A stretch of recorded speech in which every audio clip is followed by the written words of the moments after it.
les mémoires papier, les mémoires magnétiques, les disques magnétiques, les disques optiques. Comme nous l'avons vu dans l'historique de la théorie 1, le concept de mémoire est un concept ancien et général. De même que les livres, c'est-à-dire l'écriture, qui sont une mémoire collective de l'homme, les premières mémoires à usage technique voire industriel sont déjà anciennes. Ce sont les bandes de papier perforées de l'orgue de Barbarie ou du métier jacquard. Une bascule électronique ou un interrupteur sont aussi des mémoires élémentaires comme nous le verrons. 1. Les mémoires. 1.1. Définition. Mémoire, on appelle mémoire, tout système permettant de conserver une information et d'en disposer par la suite, par exemple un bit, un octet, 8 bits, ou plus généralement un mot de n bits ou bytes. Capacité, on appelle capacité d'une mémoire le nombre de bits qu'elle peut conserver, on l'exprime généralement en octets ou en kilooctets, 1024 octets, ou encore en mégaoctets, 1024 kilooctets. On distingue la capacité théorique ou non formatée de la capacité formatée. Cette dernière est la capacité réellement utilisable après déduction de bits de service nécessaires dans certaines technologies. Temps d'accès, access time. On appelle temps d'accès le temps nécessaire pour aller lire ou écrire une information en mémoire. Temps de cycle, temps séparant deux opérations successives de lecture ou d'écriture. Mémoire de masse, elle est caractérisée par sa grande capacité et généralement par un temps d'accès élevé. Mémoire centrale de calcul, elle est généralement caractérisée par sa capacité plus limitée et un temps d'accès très court. Le contenu des mémoires de masse et des mémoires centrales fera l'objet d'une étude du cours microprocesseur. Mémoire volatile, une mémoire est dite volatile lorsqu'elle perd ses informations en l'absence d'alimentation électrique. Adresse, dans une mémoire, les données, succession de 1 bit 1 ou 0, sont stockées dans des cases fictives dont le numéro d'ordre est l'adresse de la case considérée. On appelle l'opération de recherche liée à l'utilisation de l'adresse, adressage. Mémoire à accès série, pour les lire, il est nécessaire de lire les informations dans l'ordre où elles ont été écrites. Mémoire à accès aléatoire, l'accès aux informations ne s'y fait pas dans un ordre prédéterminé. En informatique, de nombreux systèmes pour mémoriser l'information ont été successivement utilisés. Il existe deux groupes de mémoire, les mémoires utilisant un entraînement mécanique et les mémoires électroniques. Parmi les mémoires utilisant un entraînement mécanique, on peut en distinguer plusieurs sortes, en voici les principaux types. 1, 2. Les mémoires papier. 1, 2. 1. Bande perforée en papier, en mylar, mais aussi en métal, figure 1. La bande perforée est munie en son milieu d'un canal d'entraînement. Le code correspondant à un caractère est inscrit transversalement grâce à des perforations qui représentent les bits à 1 ou à 0. Le nombre de perforations, généralement bit à 1, est pair ou impair. À cet effet, un canal est réservé aux bits de parité ou d'imparité. Il existe de nombreux codes développés par chaque constructeur. Ce système qui fut très répandu sur les facturières électromécaniques est encore utilisé sur certaines machines à commande numérique, fraiseuses, tours, etc. Il est lent, son accès est série, c'est-à-dire qu'il est nécessaire de lire toute la bande dans l'ordre avant d'atteindre les données recherchées. Il est progressivement remplacé par les disquettes. 1, 2. 2. Carte perforée, 80 colonnes type IBM, figure 2. Les codes sont réalisés au moyen de perforations rectangulaires selon un principe analogue à celui de la bande perforée, par un perforateur électromécanique ou par brûlage. La lecture s'effectue au moyen de palpeurs, de balais, par détection de variations diélectriques ou par lecture optique. Ce système est en voie de disparition car il est trop lent et peu pratique, il date du tout début du siècle.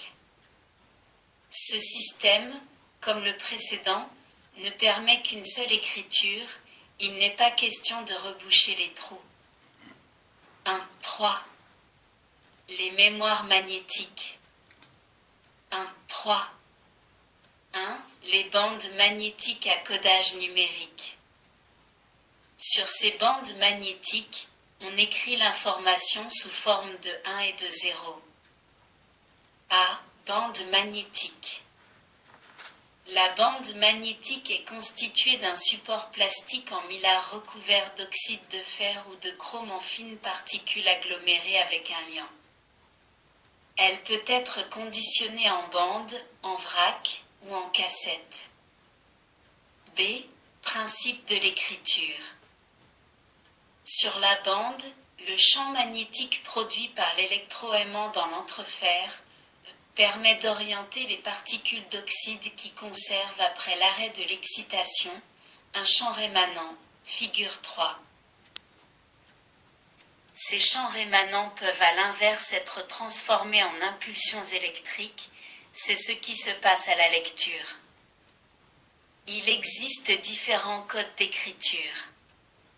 Comme sur la bande perforée, un code est écrit transversalement sur plusieurs pistes longitudinales. Les données sont mises sous forme de blocs de 80 ou de 200 caractères, figure 4.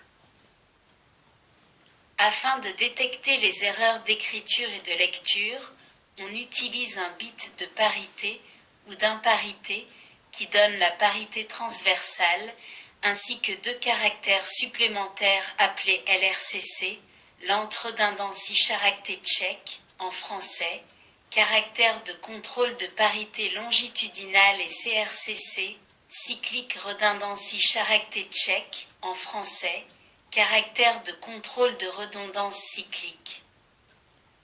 Ces 2 derniers caractères sont à l'écriture, déduits des données figurant dans le bloc d'information au moyen d'une opération logique.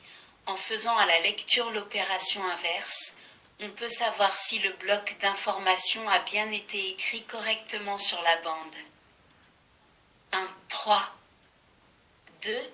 Les bandes magnétiques à codage en fréquence sonore, standard Kansas City. Ce mode d'écriture est utilisé principalement dans les systèmes grand public et dans tous les cas dans les systèmes de faible capacité, ordinateurs ou automatismes. On utilise une cassette standard, type Philips, ou une cartouche de type 3M, figure 5, sur laquelle on convertit les bits 1 et 0 en fréquence sonore, figure 6. 4 périodes de 1200 Hz représentent le 0. 8 périodes de 2400 Hz représentent le 1. Ce type d'écriture est donc analogique. Ces mémoires sont de type série, la lecture et l'écriture y sont possibles. 1.3. 3. Les cylindres magnétiques, ancêtres des disques magnétiques, figure 7. Ils sont aujourd'hui abandonnés. 1.3. 4. Les disques magnétiques. Cette technique en pleine évolution tend à supplanter tous les autres systèmes de mémoire à entraînement mécanique. Le support magnétique se compose d'un disque rigide en aluminium ou d'un disque souple en mylar, l'un comme l'autre recouvert d'une couche d'oxyde magnétique, elle-même recouverte d'une couche antistatique et lubrifiante. Il existe différents types de disques. A. Les disques simples. Disque dur inamovible dit Winchester.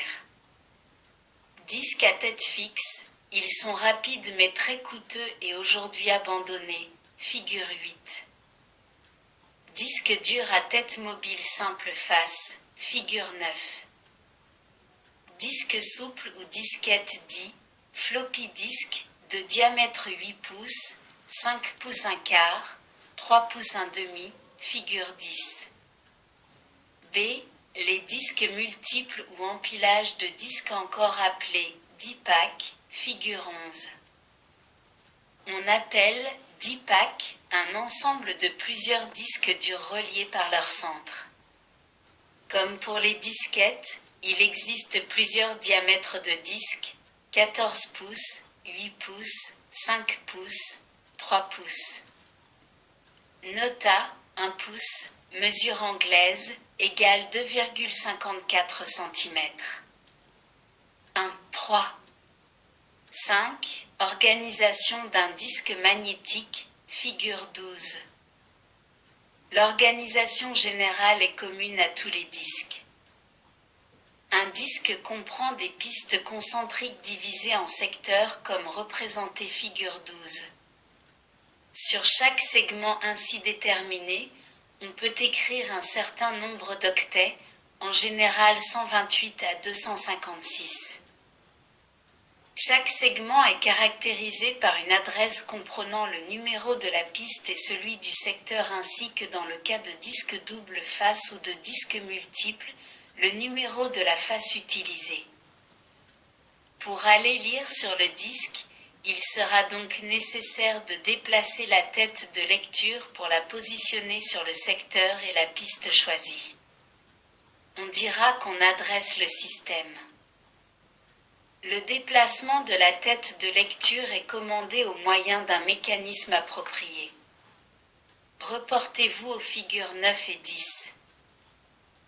L'écriture proprement dite est réalisée selon le même principe général que celui utilisé pour l'écriture sur bande, mais cette fois-ci, l'information n'étant écrite que sur une seule piste, les bits sont écrits en série les uns derrière les autres.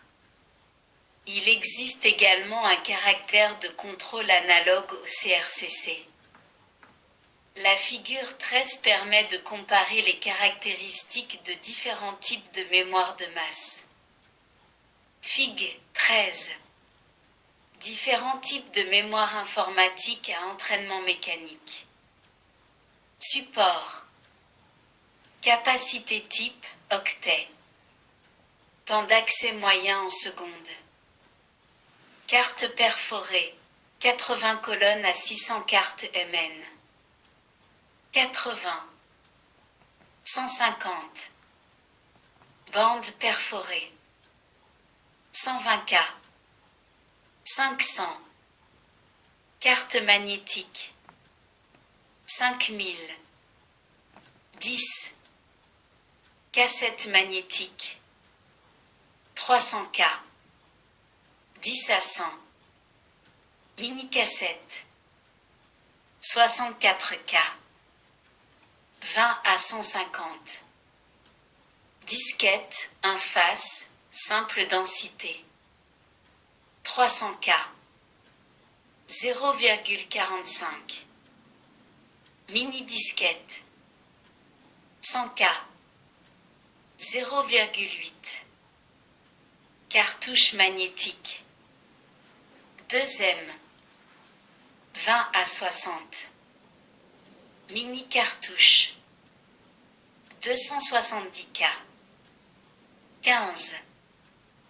Mini-disque rigide 8 pouces. 5M. 0,1. Disque rigide 14 pouces. Inférieur à 5M. 0,08. 1, 4. Les disques optiques. Ces systèmes sont utilisés pour la mémorisation des sons. Ils tendent à remplacer les anciens disques à enregistrement analogique, 10 microsillons 33 ou 45 tours minute qui fonctionnent grâce à l'effet piézoélectrique. Le signal sonore à enregistrer est échantillonné puis quantifié et enregistré sous forme numérique. Les 1 et les 0 ainsi obtenus sont matérialisés par l'absence ou la présence de trous de 0,5 μm de largeur et 0,1 μm de profondeur gravés sur un disque de matière synthétique nickelée. Les bits sont écrits en série selon une piste en spirale comme dans un microsillon classique, comme représenté figure 14. Cette écriture est réalisée par matrissage comme pour les disques microsillons. La lecture est réalisée grâce au faisceau de lumière cohérente émis par un laser comme illustré figure 15. Celui-ci vient traverser la couche protectrice transparente recouvrant le disque et se réfléchir sur la pellicule métallique. Une cellule photoélectrique analyse le faisceau réfléchi et peut ainsi déceler la présence ou l'absence de trous sur la portion de piste explorée. Le signal mis en évidence par le capteur photoélectrique apparaît sous forme de 1 et de 0. Ces mémoires à lecture autorisée seules sont appelées à d'autres développements tels que la mémorisation d'images, vidéodisque Philips, ou même à mémoriser n'importe quel type d'information. Ces mémoires sont actuellement à accès série. Merci de votre écoute. À bientôt.